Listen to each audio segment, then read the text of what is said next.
अस्सलामुअलैकुम फ्रेंड्स, आज हम बात करेंगे कपिंग थेरेपी या हिजामा के बारे में कि कपिंग थेरेपी कब कराना चाहिए या किन कंडीशंस में कराना चाहिए और कपिंग थेरेपी क्या होता है। तो कपिंग थेरेपी को हिजामा भी कहते हैं।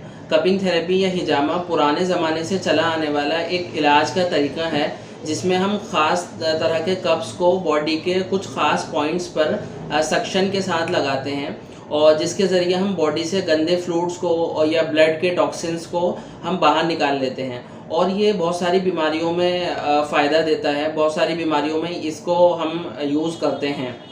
अब अगर हम बात करें कि हिजामा थेरेपी या कपिंग थेरेपी किन कंडीशंस में कराया जाता है और इसके यूजेस क्या क्या हैं और ये किन किन बीमारियों में फ़ायदा देता है, तो कपिंग थेरेपी या हिजामा थेरेपी एक बहुत अच्छा इलाज का तरीका है उन सारी बीमारियों के लिए जो बॉडी में गंदे टॉक्सिन्स या गंदे फ्लूइड्स की वजह से हो जाती हैं। जैसे जब हम अपनी बॉडी को वर्क करते रहते हैं तो बॉडी में बहुत सारे फ्लूइड्स जमा हो जाते हैं या ब्लड के अंदर टॉक्सिन्स जमा हो जाते हैं, तो उनकी वजह से कुछ बीमारियां बन जाती हैं। तो उन सारी बीमारियों में हिजामा या कपिंग थेरेपी के बहुत अच्छे रिजल्ट्स मिलते हैं। इसी तरह कपिंग थेरेपी या हिजामा थेरेपी दर्द का बहुत अच्छा इलाज है। वो सारी बीमारियां जो दर्द को पैदा करती हैं या जो जिनकी वजह से दर्द हो जाता है, उन सारी बीमारियों में कपिंग के बहुत अच्छे रिजल्ट्स मिलते हैं। जैसे सर्वाइकल स्पॉन्डिलोसिस होता है, गर्दन के अंदर दर्द होने लगता है। जो लोग लैपटॉप वगैरह यूज़ करते हैं वो ज़्यादा देर तक नीचे देखते रहते हैं या लैपटॉप मोबाइल में यूज़ करते रहते हैं, तो उनके गर्दन में सर्वाइकल स्पॉन्डिलोसिस हो जाता है। ऐसे ही कुछ लोगों को बैक पेन की प्रॉब्लम हो जाती है। जो लोग बहुत ज़्यादा देर तक चेयर पे सीधे बैठे रहते हैं या बहुत सारे लोगों का काम ऐसा होता है जो भारी सामान उठाने का होता है, तो उनको बैक में प्रॉब्लम हो जाती है। बैक के अंदर जो हमारी बैकबोन होती है उसके अंदर जो डिस्क्स होती हैं उसकी प्रॉब्लम हो जाती है, डिस्क स्लिप हो जाती है, तो उसकी वजह से बैक पेन होने लगता है। तो उसमें कपिंग थेरेपी या हिजामा का बहुत अच्छा रिजल्ट्स मिलते हैं। कपिंग थेरेपी या हिजामा उसमें बहुत अच्छा इफ़ेक्ट रखता है। ऐसे ही कुछ लोगों को शोल्डर की प्रॉब्लम हो जाती है, शोल्डर में पेन होने लगता है, दर्द होने लगता है या शोल्डर में स्टिफनेस हो जाती है, शोल्डर ज़्यादा मूव नहीं कर पाता, उनका हाथ ऊपर नहीं उठ पाता, तो उसमें भी कपिंग थेरेपी या हिजामा थेरेपी बहुत अच्छा काम करती है। ऐसे जितनी तरह के पेन होते हैं जैसे जोड़ों का दर्द, घुटनों का दर्द, उन सब में कपिंग थेरेपी या हिजामा थेरेपी बहुत अच्छा फ़ायदा करती है। कपिंग थेरेपी या हिजामा थेरेपी के बहुत अच्छे रिजल्ट्स मिलते हैं।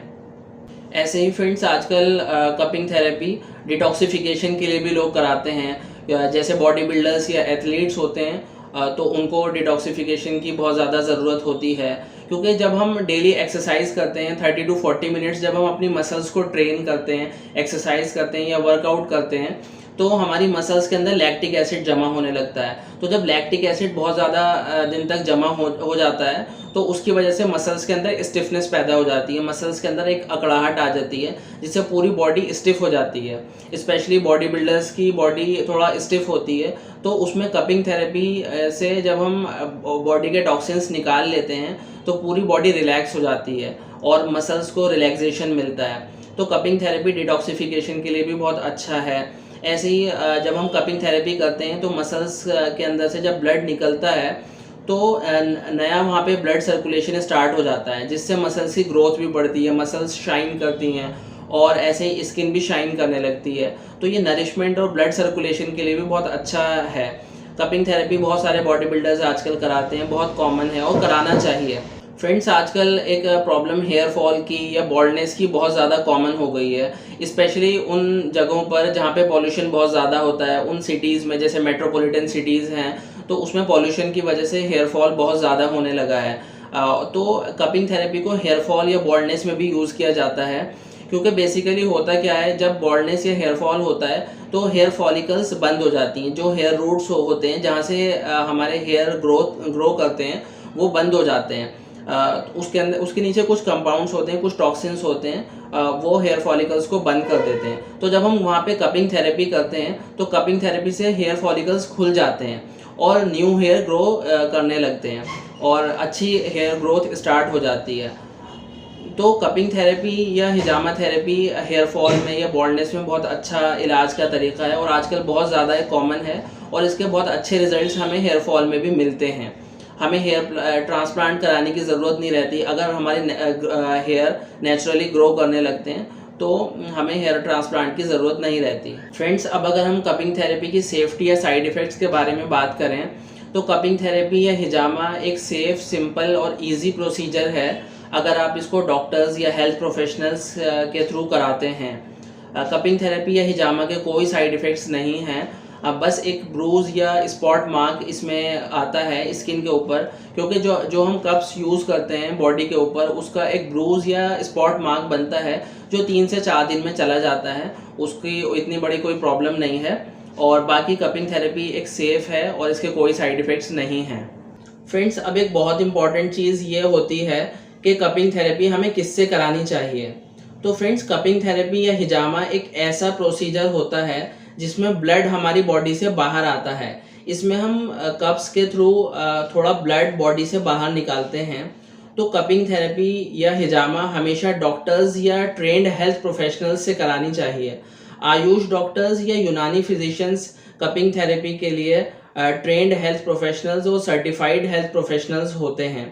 उनको पता होता है कि कौन सी प्रॉब्लम में कौन से पॉइंट्स पे हमें कप लगाने हैं, क्योंकि कपिंग थेरेपी में हर प्रॉब्लम के लिए अलग कुछ खास पॉइंट्स होते हैं बॉडी में जहाँ पे कपिंग करी जाती है। वो स्टडी करा जाता है, फिर उनको लगाया जाता है। तो डॉक्टर्स को या ट्रेंड हेल्थ प्रोफेशनल्स को पता होता है बॉडी में कौन से पॉइंट्स पे कौन सी प्रॉब्लम में हमें कप्स लगाने हैं, और कप्स भी अलग अलग टाइप्स के होते हैं। तो उनको पता होता है कि कौन से कप्स लगाने हैं। जैसे सिलिकॉन के या प्लास्टिक के कप्स आते हैं, ऐसे ही ग्लास के कप्स आते हैं, ऐसे ही वुडन के भी कप्स आते हैं जो कपिंग थेरेपी में यूज़ किए जाते हैं। तो एक हेल्थ प्रोफेशनल को या डॉक्टर्स को पता होता है कि कौन से कप्स यूज़ करने हैं। और ऐसे ही कपिंग थेरेपी में हाइजीन का बहुत ध्यान रखना चाहिए, क्योंकि इसमें ब्लड बाहर आ रहा है तो इन्फेक्शन के चांसेस होते हैं। इसलिए इसको डॉक्टर्स इसको एक प्रॉपर हाइजीनिक तरीके से करते हैं, और ये कपिंग थेरेपी हमेशा डॉक्टर्स से करानी चाहिए। तो फ्रेंड्स, मैं उम्मीद करता हूँ कि आपको कपिंग थेरेपी या हिजामा से रिलेटेड जितने भी क्वेरीज होंगी, जो आपके दिल में सवाल होंगे, वो सब क्लियर हो गए होंगे। बाकी फिर भी कोई सवाल आपके मन में हो या आपकी कोई क्वेरी हो तो आप डायरेक्टली हमसे कांटेक्ट कर सकते हैं। शुक्रिया।